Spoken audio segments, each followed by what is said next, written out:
डोसा ले लो, मसाला डोसा ले लो, चटपटा मसाला डोसा खा लो। हेलो बुड्ढे, ओ हेलो, अबे बहरे रुको। ओए सुनाई नहीं देता क्या है? कब से कह रहा हूँ कि रुको रुको, लेकिन तुम अपनी धुन में चले जा रहे हो। माफ करना बाबूजी, सुन नहीं पाया। मेरा भी आप जैसा बेटा है, पढ़ लिख कर बेरोजगार है। 2 दिन से वो बीमार है, बस उसी के बारे में सोच रहा था। गलती हो गई। और गलती नहीं हुए, अच्छा हुआ कि तुमने सुना नहीं। चलो जाओ, अपने संक्रमित डोसे की दुकान कहीं और जाकर लगाओ। बीमारी फैलाने हमारे इलाके में मत आया करो। बाबूजी ले लो ना एक डोसा, सुबह से एक भी नहीं बिका है। और नहीं बिका तो मैंने कौन सा ठेका ले रखा है तुम्हारे मसाला डोसा को बिकवाने का? रामखोर कहीं का, न जाने कहां से आ जाते हैं। वहीं बगल से पंडित ज्ञानचंद गुजर रहे थे। उन्होंने सेठी की बातें सुनी तो उन्हें बुरा लग गया। अब बेटे ऐसा नहीं कहते, ये तुम्हारे बाप की उम्र के हैं। ओ देखो ओ पंडित, ज्यादा तरफदारी मत करो, समझे? कहाँ लिखा है कि ज्यादा उम्र के लोग हरामखोर नहीं होते? एक तो बीमार बेटे का संक्रमित डोसा बेच रहा है। अगर नहीं बेचेगा तो खाएगा क्या? और बेटे का इलाज कैसे करवाएगा? अगर इलाज कराने के पैसे नहीं है तो तुम लोग बच्चे क्यों पैदा करते हो? हैं? खाने को रोटी नहीं, लेकिन हरामजादे 6-6 बिल्ले पैदा करेंगे। मूर्ख, बदमाश, क्या यही पढ़ाया लिखा है तेरे माँ बाप ने? हराम की कमाई तेरा बाप खाता होगा, हरामखोर तो तू है। चलिए पंडित जी, इसे मुंह लगाकर अपनी जुबान क्यों गंदी कर रहे हैं? जाने दीजिए, हम लोग तो पल दो पल के लिए इनसे मिलते हैं। सोचो माँ बाप कितना झेलते होंगे जिनके साथ ये रहता होगा। ज्ञानचंद और बाबूलाल वहाँ से चले जाते हैं। इधर सेठी उन लोगों की बात को अपनी प्रतिष्ठा से ले लेता है और बाबूलाल को मजा चखाने के लिए बिलुआ से जाकर मिलता है।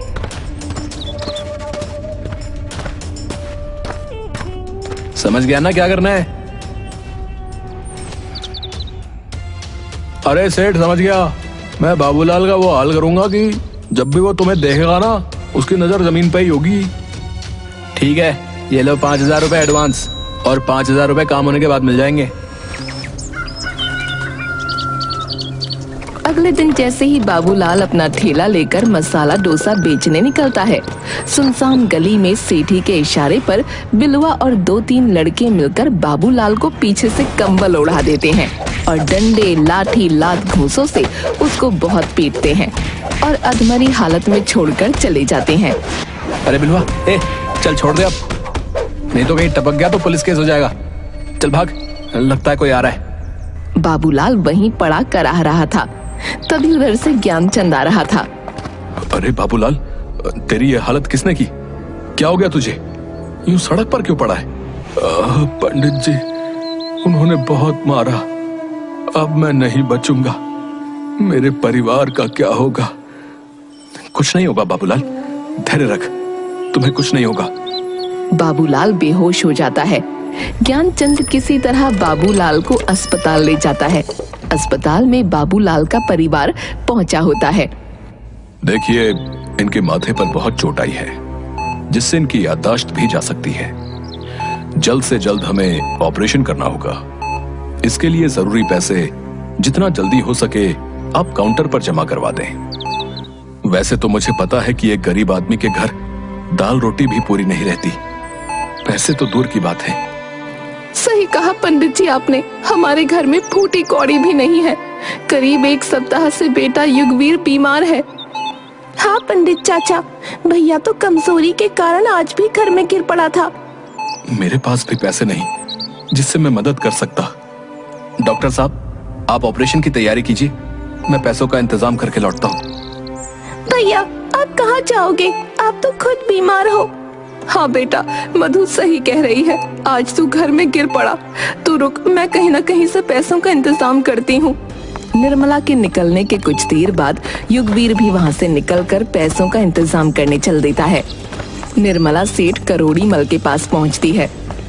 देखो सेठ जी, मैं आपके द्वार पर पहली बार आई हूँ। आंचल फैलाकर अपने पति के इलाज के लिए पैसा मांगती हूँ, जितना जल्द होगा लौटा दूंगी। देखो निर्मला, आज ही हमने एक जमीन की रजिस्ट्री करवाई है। ओह हे भगवान, अब मैं क्या करूं, कहाँ जाऊं? तुम कहो तो मैं अपने मित्र से बात करके पैसे दिलवा दूंगा। लेकिन इसके बदले तुम्हें मकान के कागज देने होंगे। नहीं, मकान हमारे पूर्वजों की एकमात्र निशानी है। ठीक है, तो पैसों का इंतजाम और कहीं से कर लो। ठीक है, जब घर वाला ही नहीं रहेगा तो घर को रख कर क्या होगा। मैं मकान को गिरवी रखने को तैयार हूँ, मुझे पैसे ला कर दीजिए। उधर युगवीर अस्पताल से निकलकर कुछ दूर गया ही था कि वो फिर से गिर पड़ता है। अस्पताल के स्टाफ के लोग उसे पकड़कर अस्पताल में भर्ती करवा देते हैं। निर्मला सेठ से पैसा लेकर सीधा अस्पताल पहुंचती है। दोनों के इलाज में लगभग सारे पैसे खर्च हो जाते हैं। बचे हुए पैसों से 1 महीना घर जैसे तैसे चलता है। अरे युगवीर, पिताजी कैसे हैं? बहुत सुधार है, बस थोड़ी सी कमजोरी है। तभी निर्मला आकर बोलती है, अरे पंडित जी, घर के अंदर आइए ना। बाहर से हालचाल पूछ यूं ही चले जा रहे हैं।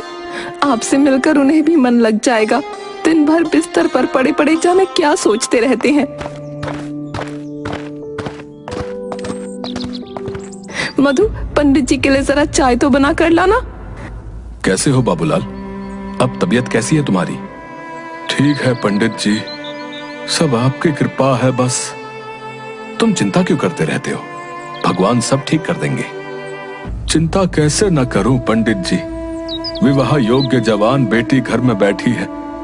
युगवीर पढ़ लिख कर भी बेरोजगार घर में पड़ा है। मेरी हालत तो बिलवा और सेठी ने मिलकर ऐसी कर दी है कि किसी काम का ना रहा। क्या कहा? सेठी और बिलवा ने मिलकर आप पर हमला किया? मैंने उन दोनों को मजा न चखाया तो मेरा नाम भी युगवीर नहीं।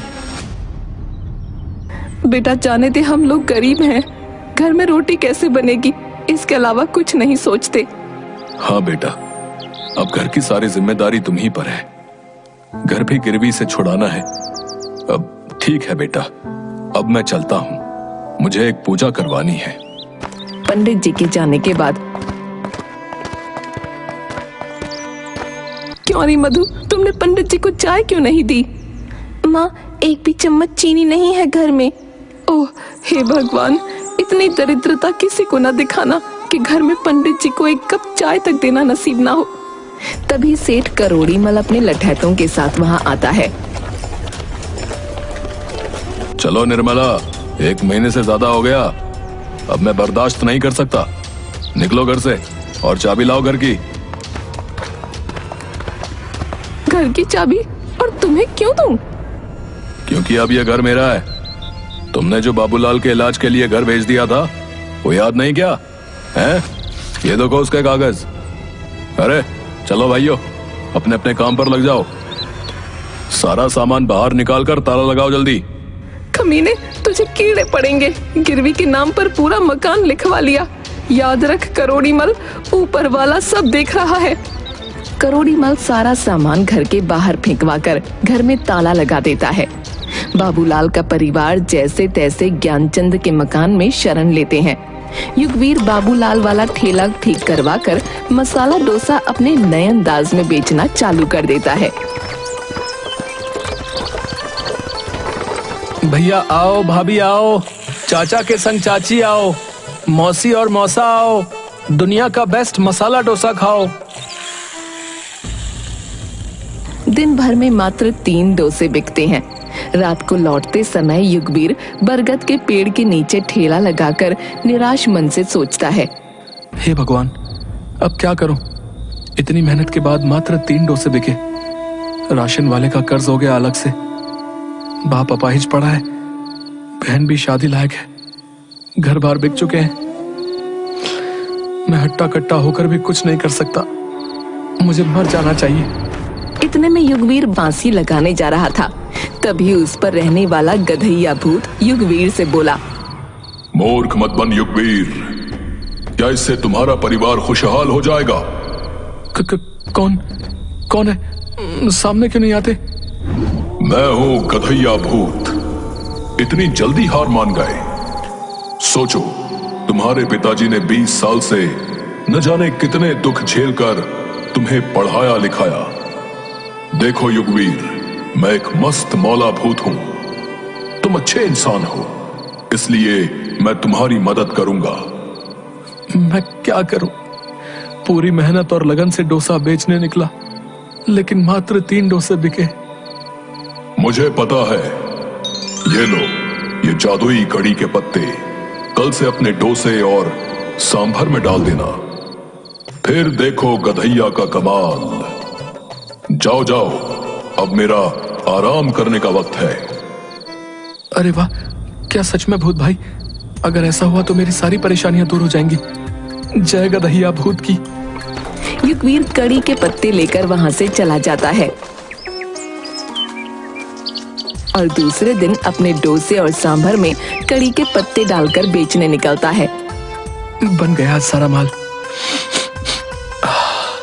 खुशबू तो लाजवाब आ रही है, थोड़ा चक्कर देखता हूँ। तभी थोड़ा सा सांभर कटोरी में लेकर चखता है। अरे बाप रे, इतना ज्यादा टेस्टी सांभर कैसे बन गया? वाह वाह, मजा ही आ जाएगा।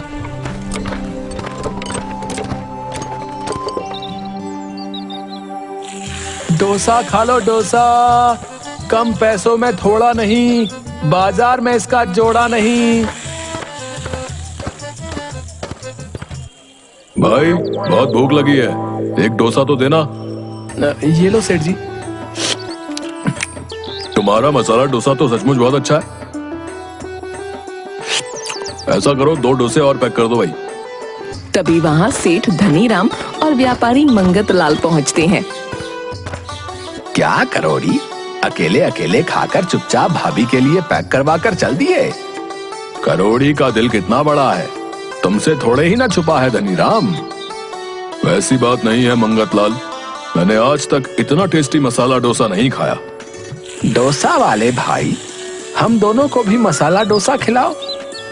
आज पहली बार है जब करोड़ी किसी की बड़ाई कर रहा है। जी सेठ जी, अभी बना देता हूँ। भाई सचमुच बहुत ही लजीज मसाला डोसा है, मेरे लिए 6 मसाला डोसा पैक कर दो। भैया मतलब क्या कहूँ, हा, शब्द नहीं मिल रहे।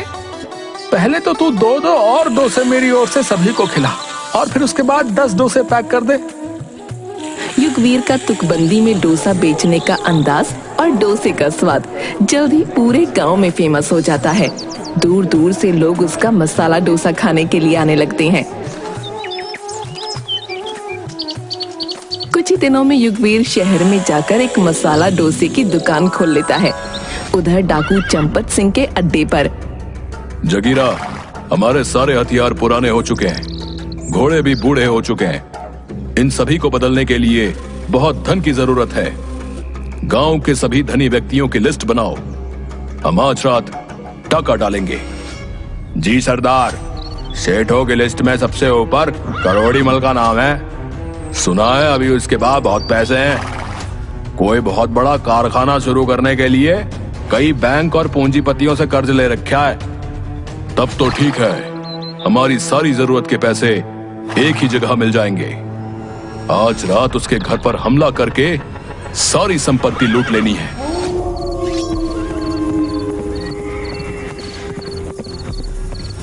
रात में करोड़ी मल के घर पर सरदार, मैं बर्बाद हो जाऊंगा, मत लूटो, ये सारे मेरे पैसे नहीं हैं।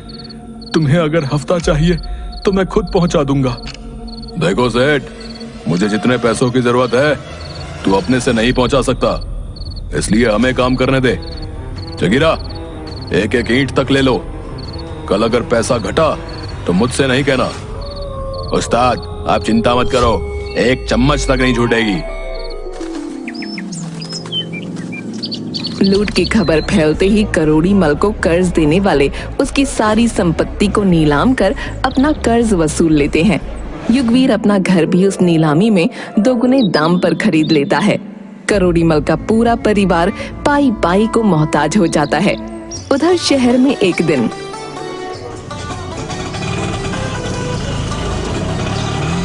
बेटा युगवीर, अमेरिका और जापान से कुछ डेलीगेट्स आए हुए हैं मसाला डोसा की फ्रेंचाइजी लेने के लिए। ठीक है चाचा, उनसे मिल लेंगे। पहले मधु की शादी के लिए डायमंड मर्चेंट से मिलकर शादी फाइनल कर लेते हैं। लड़का बहुत अच्छा है। आओ बैठो गाड़ी में, आप भी चलो।